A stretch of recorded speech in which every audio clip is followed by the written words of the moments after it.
আমার ৭১-এ মহান স্বাধীনতা যুদ্ধে ৯ মাস রক্তক্ষয়ী যুদ্ধে না খেয়ে না দে পেটে সমুদ্রের পাথরে বেঁধে সেদিন যুদ্ধ করেছিলাম।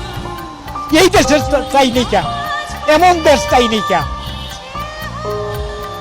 আমরা চেয়েছিলাম একটা সুন্দর বাংলাদেশ, সবাই থাকবে, সবাই খাবে, হিন্দু বৌদ্ধ খ্রিস্টান কামার কুমার তাঁতি জেলে যারাই হোক, উপজাতি সকলে আমাদের দেশে বাসিন্দা।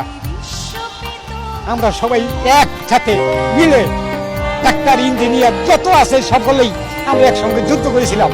সেখানে গাউস কুতুব মৌলভী এইখানে যারা আসিল সকল ধর্মের লোক আমরা মহান স্বাধীনতা যুদ্ধে অংশ নিয়েছিলাম।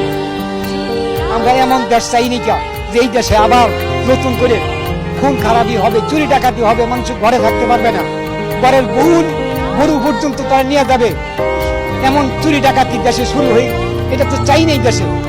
আমরা একটা সুন্দর বাংলাদেশ চেয়েছিলাম।